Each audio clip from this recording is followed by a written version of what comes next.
Hello friends, आज आप सबका स्वागत है नॉन नर्सिंग दक्ष में। और आज के एपिसोड में हम आपके लिए लेकर आए हैं एक नया टॉपिक, फ्रेश टॉपिक, जो क्या है 5 आइज़। ठीक है, 5 आइज़ किस वजह से चर्चा में है वो भी जानेंगे, क्या होता है ये भी जानेंगे, और इसका क्या इम्पोर्टेंस है ऑल वर्ल्ड में वो भी हम जानेंगे। ठीक है, और क्यों हमने ये थंबनेल लिखा हुआ है कि you don't know 5 eyes but 5 eyes know about you, या फिर दे अबाउट यू। ठीक है, तो देखो इसे हम ऐसे भी लिख सकते हैं FBEY। ठीक है, इसी की शॉर्ट फॉर्म है, इसको हम ऐसे भी शो कर सकते हैं। ये है क्या, इज एन एंग्लोस्फीयर इंटेलिजेंस अलायंस। ठीक है, अब देखो एंग्लोस्फीयर का मतलब क्या होता है कि वो जगह जहाँ पर कि इंग्लिश कॉमनली बोली जाती है, इंग्लिश कॉमन लैंग्वेज है।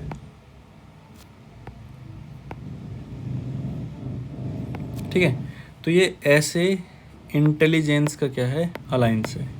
ठीक है, अलायंस यानी कि उनका ग्रुप है एक इंटेलिजेंस का। ठीक है, तो किनका ग्रुप है, एक एंग्लोस्फीयर इंटेलिजेंस अलायंस का, ये उसकी इमेज है। ठीक है, हम इस तरह से उसे शो करते हैं कि इसके अंदर 5 आइज बनी हुई हैं, 1 2 3 4, और एक जो बीच में है वो है यहाँ पर। ठीक है, तो देखो अब पहली बात है कि इसके अंदर कौन कौन सी कंट्री हैं, यानी कि which countries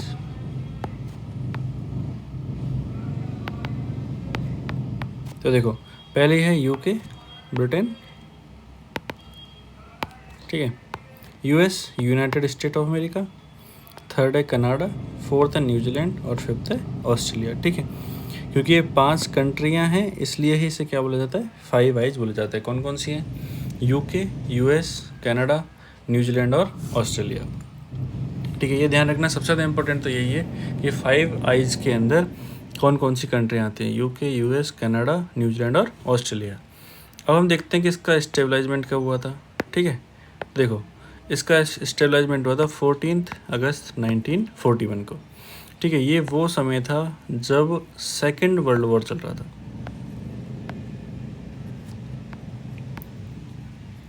second world war चल रहा था। ठीक है, ये वो समय था जब सेकेंड वर्ल्ड वॉर चल रहा था।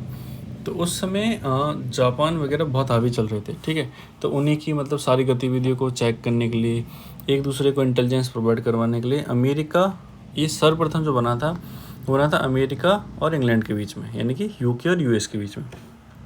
तो देखो उसके बाद 5 आइज को और क्या कहा जाता है, 5 आइज एज सुप्रा नेशनल इंटेलिजेंस। यानी जो 5 आइज है ना वो क्या है, अपने आप में सुप्रा नेशनल इंटेलिजेंस है। सुप्रा नेशनल इंटेलिजेंस का मतलब होता है कि वो इंटेलिजेंस है जो इनके रेस्पेक्टिव नेशंस के अंदर जो इनके लॉज होते हैं उनसे भी ऊपर है, यानी कि इनके देश के कानूनों से भी ऊपर ये काम करती है। इसलिए ये क्या है, इसलिए क्या बोलते हैं इसे, सुप्रा नेशनल इंटेलिजेंस। ये वहीं के एक NSA के जो चीफ हैं उन्होंने ये स्टेटमेंट दिया था। ठीक है, देखो इसके अंदर होता क्या है, जैसे कि 5 आइज बनी हुई हैं। ठीक है, ये क्या करते हैं, सैटेलाइट के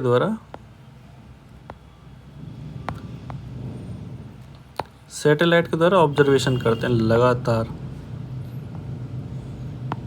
ठीक है, और इनके ऑब्जर्वेशन करने के पैटर्न भी अलग अलग हैं। देखो जैसे कि आप गूगल यूज कर रहे हो,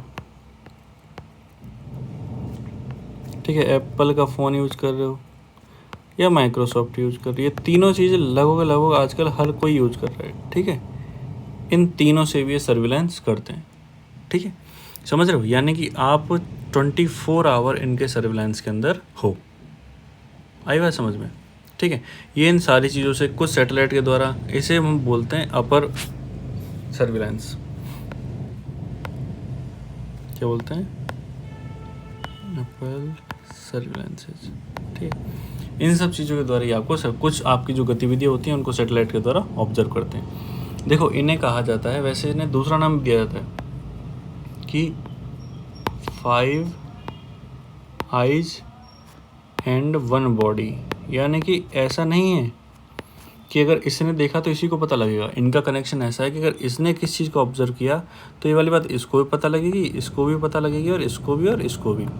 यानी कि देखता भले ही कोई एक है लेकिन शरीर सबका है उसके अंदर, समझ रहे हो। तो अगर कोई भी चीज़ अगर किसी के पास इनपुट पहुंचता है तो उसकी खबर बाकी के लोगों को भी चलती है। यही तो है कि अभी रिसेंटली क्यों चर्चा में बना हुआ है। देखो अब इसके अंदर कुछ फेमस एग्रीमेंट हुए थे, जिनके अंदर पहला है ड्रूसा एग्रीमेंट। ठीक है, ब्रिटिश और यूएसए के बीच में एग्रीमेंट हुआ था, ठीक है। तो वो कब हुआ था? 1943 में कि हम एक दूसरे को कोऑपरेशन करेंगे, ये भी सेकेंड वर्ल्ड वॉर की बात है। उसके बाद यूके और यूएसए में एग्रीमेंट हुआ कि अब जो भी इनपुट वगैरह होगा वो हमें आप दूसरे को प्रोवाइड करवाएंगे। ये कब हुआ था? 1946 में। अब पहले ये 2 ही लोग ऐड थे, उसके बाद में कनाडा को भी ऐड कर लिया जाता है। कनाडा कब ऐड होता है? 1948 में।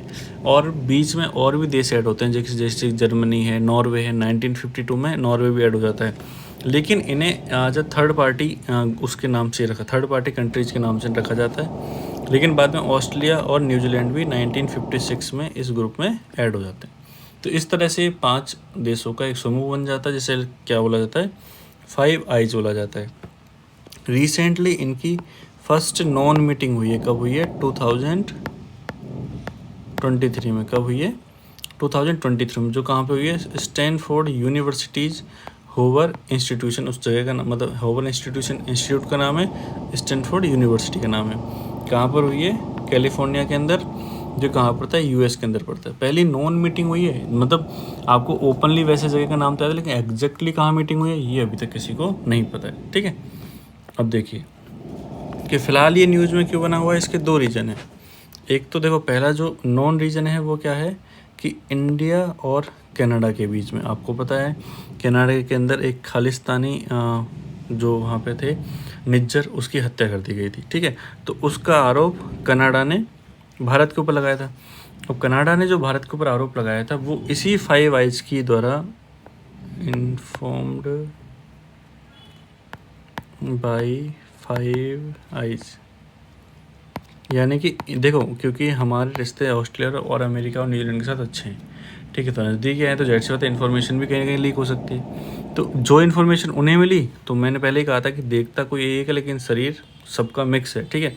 तो वो इन्फॉर्मेशन कनाडा के पास भी पहुंची। इसी इन्फॉर्मेशन के बेस पर कनाडा ने इंडिया के ऊपर आरोप लगाया कि निज्जर की हत्या किसने करवाई है? भारत ने करवाई है। ये बात समझ में आई? तो ये तब से चर्चा में, यानी कि जब 2023 के अंदर ही जब निज्जर की हत्या हुई थी, तो उसी टाइम पर ही 5 आइज वापिस से चर्चा में आया था।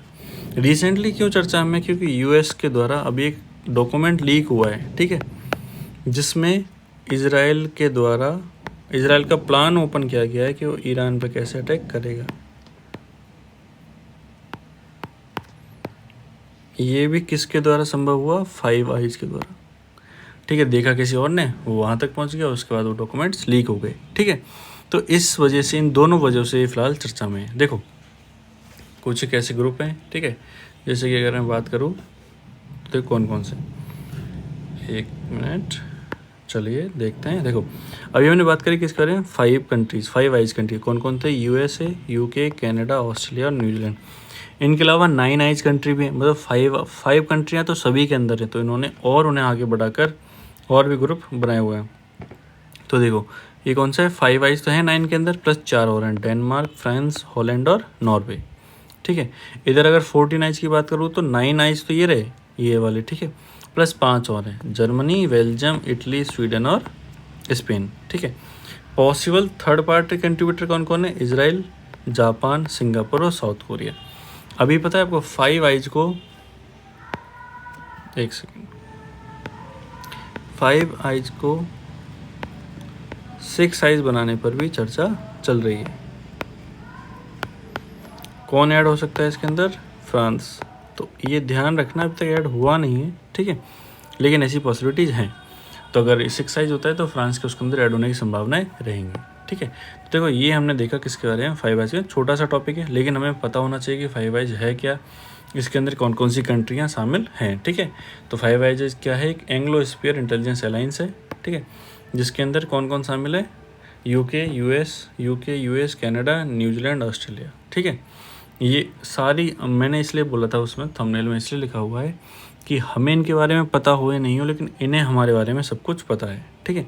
कब स्टेबलाइजमेंट हुआ था? 1941 में। देखो इसमें से बेसिक कोई डायरेक्टली क्वेश्चन आने की संभावना कम होती है, लेकिन एक जनरल नॉलेज के पॉइंट ऑफ व्यू से हमें इसके बारे में पता होना चाहिए, ठीक है। तो आज का टॉपिक था हमारा 5 आइज। वीडियो कैसा लगा कमेंट करके ज़रूर बताइएगा, और आगे भी हम ऐसे एपिसोड्स लाते रहेंगे।